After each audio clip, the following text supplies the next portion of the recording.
He's so Vaeni. He's so Vaeni. Aloha, ladies and germs. Jeremy Vaeni here, and it's been a minute. But I am back with yet another He's So Vaeni, although it'll probably look as though I've done two of these in a row, because by this time, this week, you will have had the opportunity to see, at least, last week's show, which is a long-lost episode involving Sam Harris. This week, I won't be quite as Vaeni, because it's hard to be vain-y when when you're talking about someone who claims to be an alien abductee hybrid, right? Like there's no part of that that's going to be true.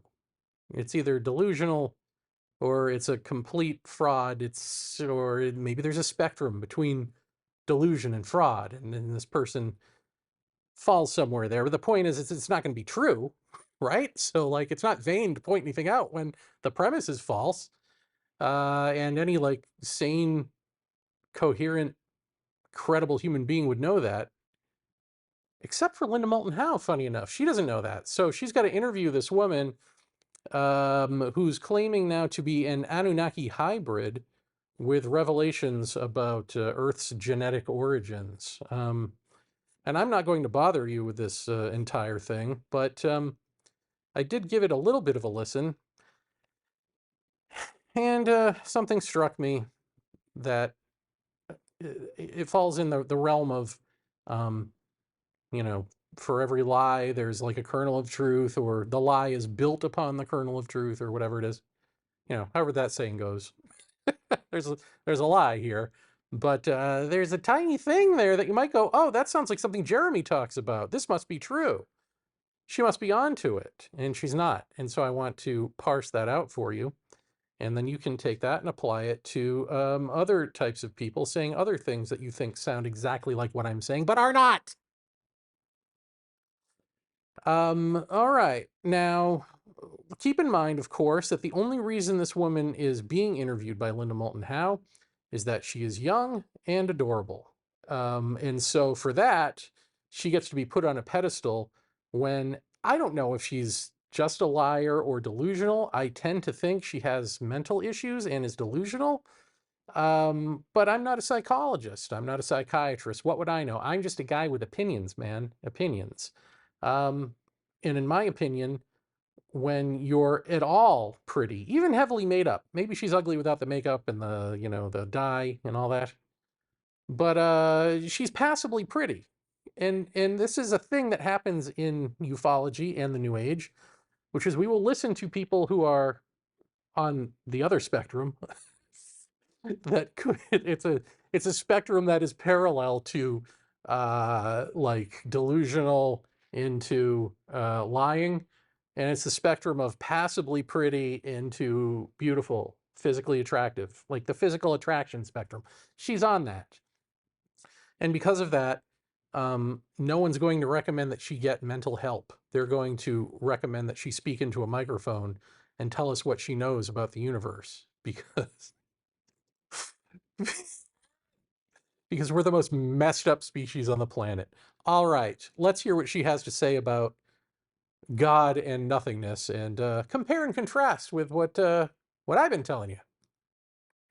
But at age 15, when my first memory came about abductions, and I started to become visited by extra-dimensional beings and have downloads of information, that's the pivotal point in which everything started to come.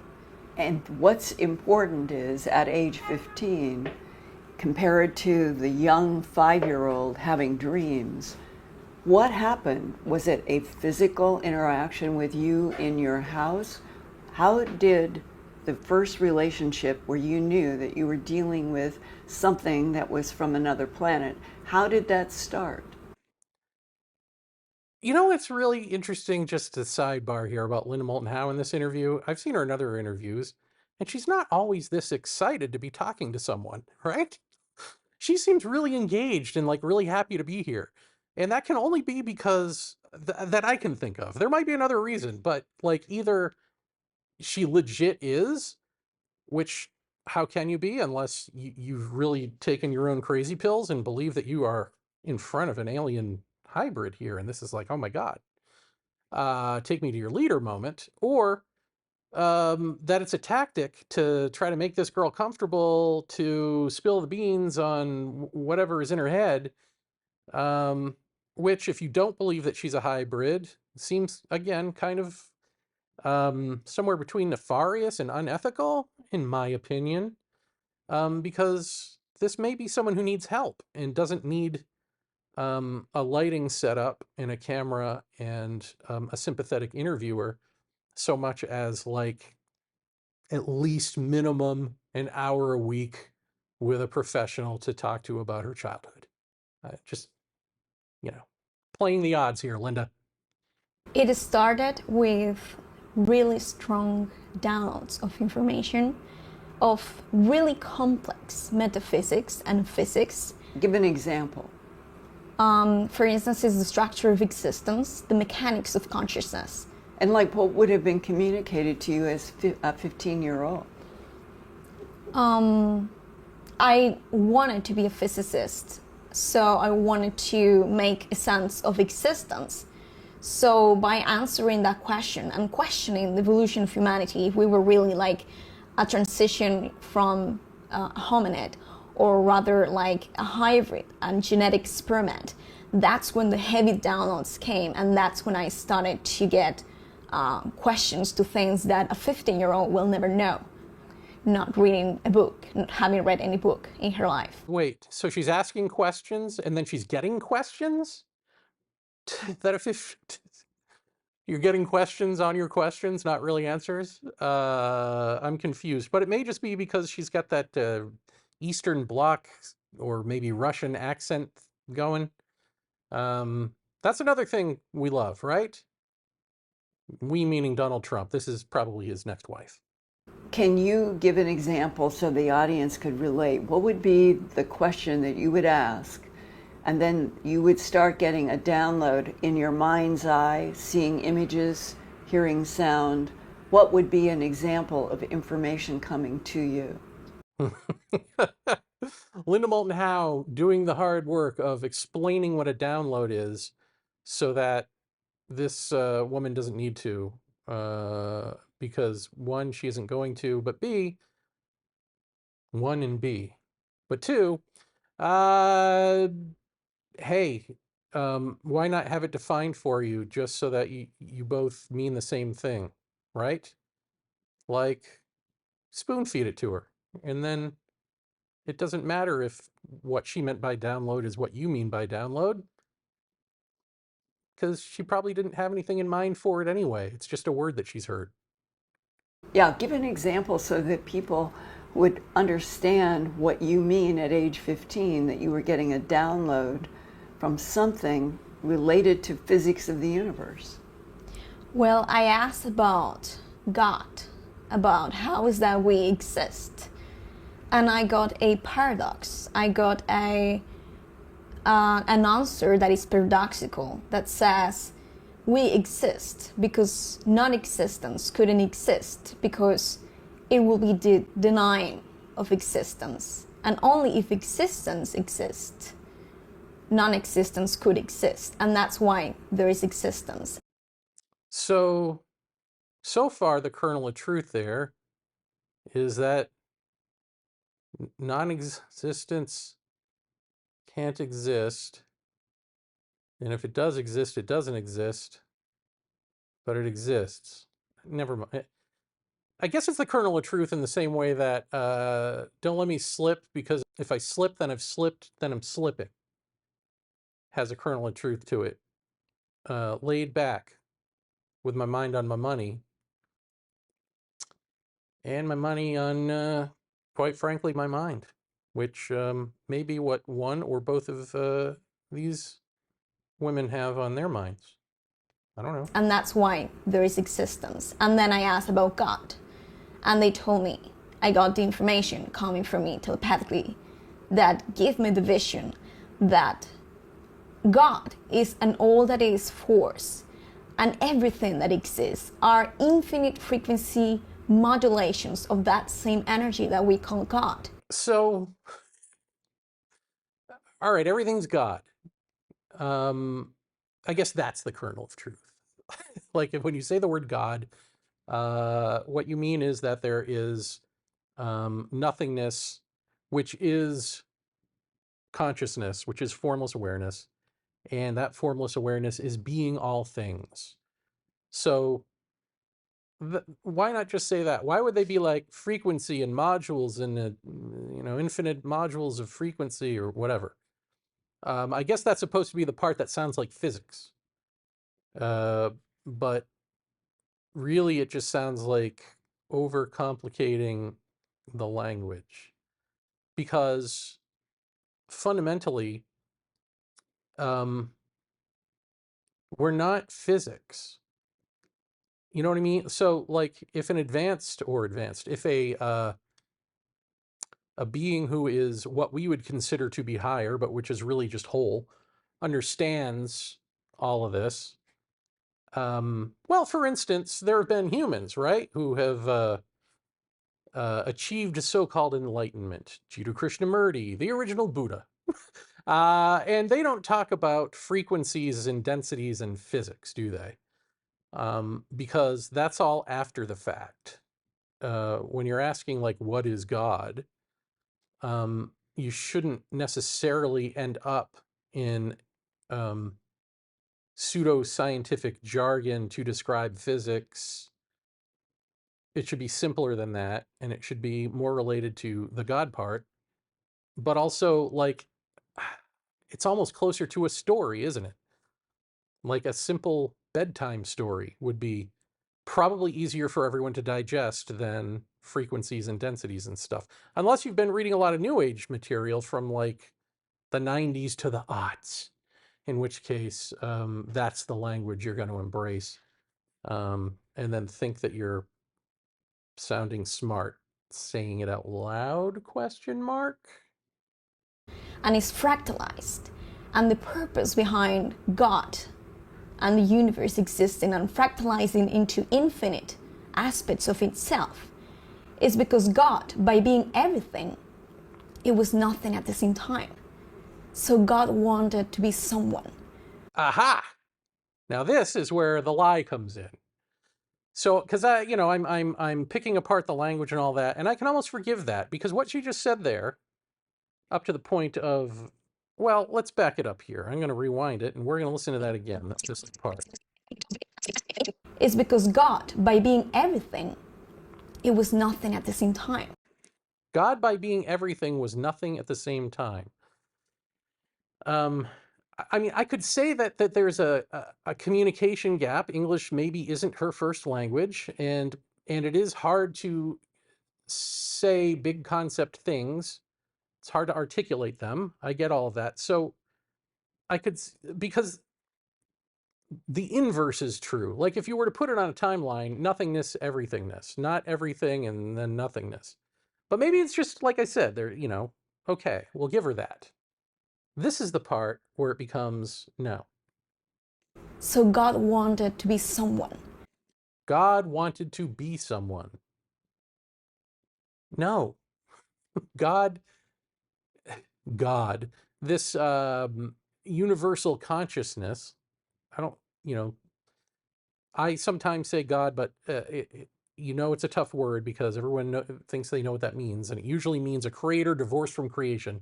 So let's just say universal consciousness.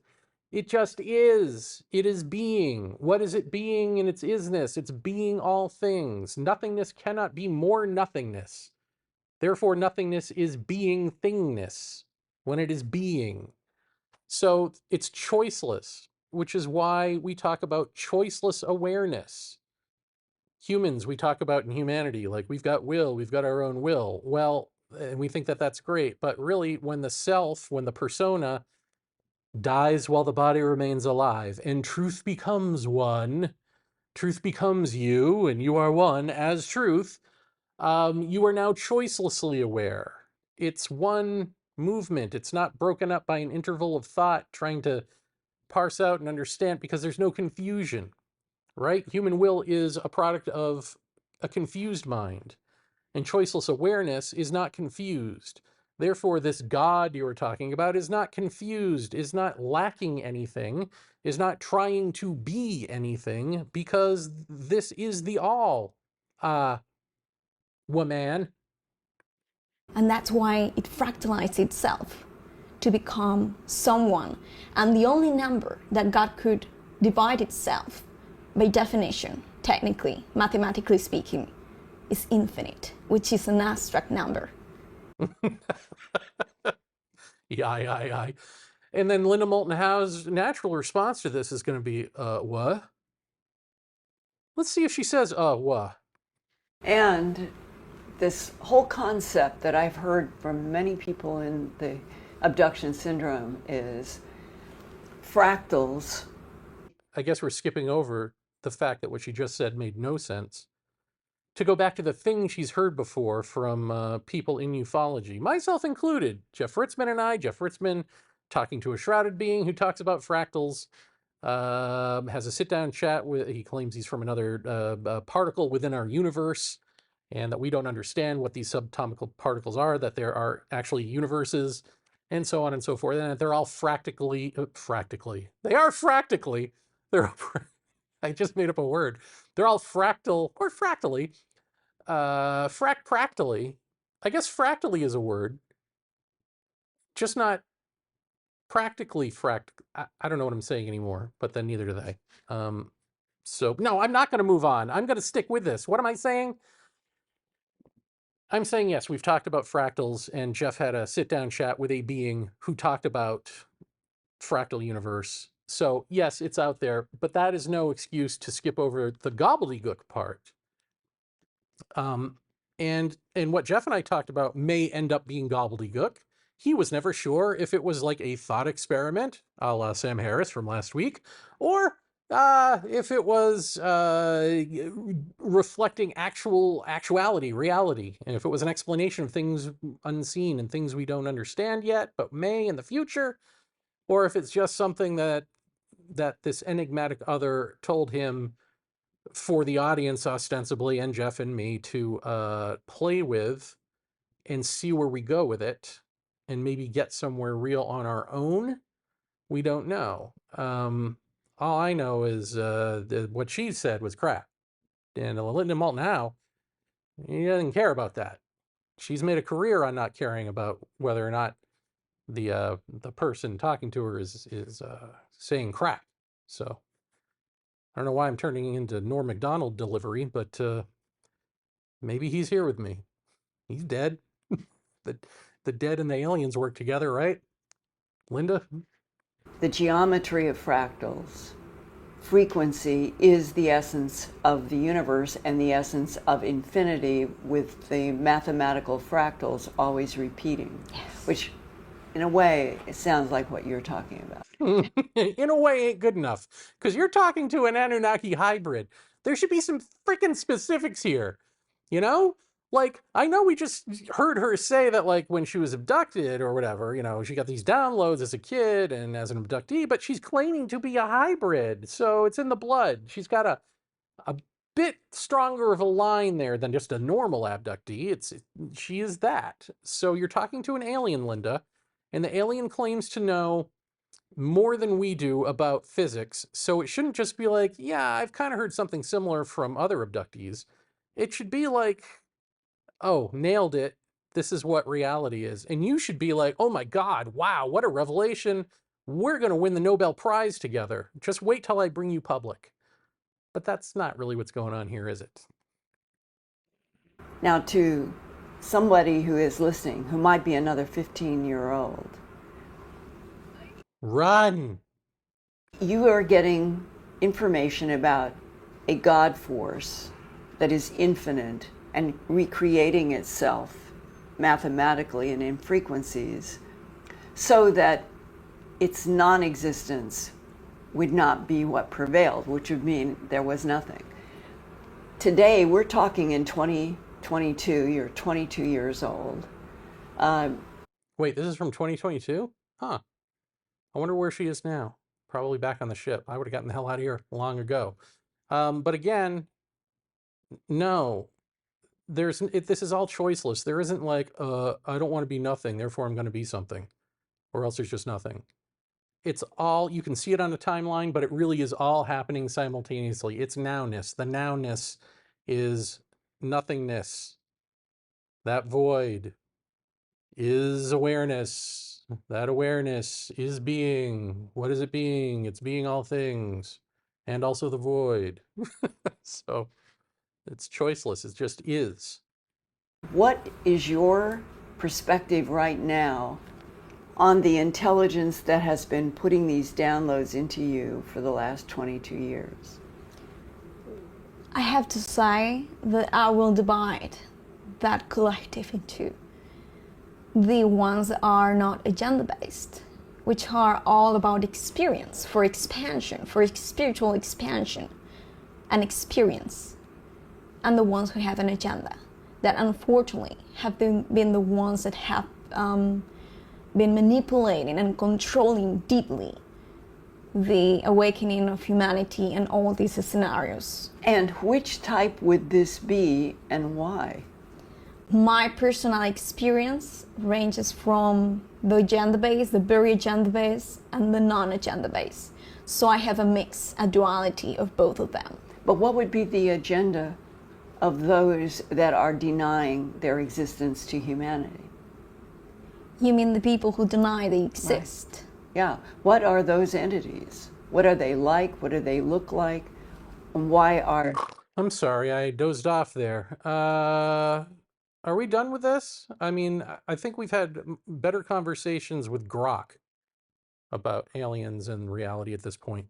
So that's it. I think let's not belabor this nonsense anymore.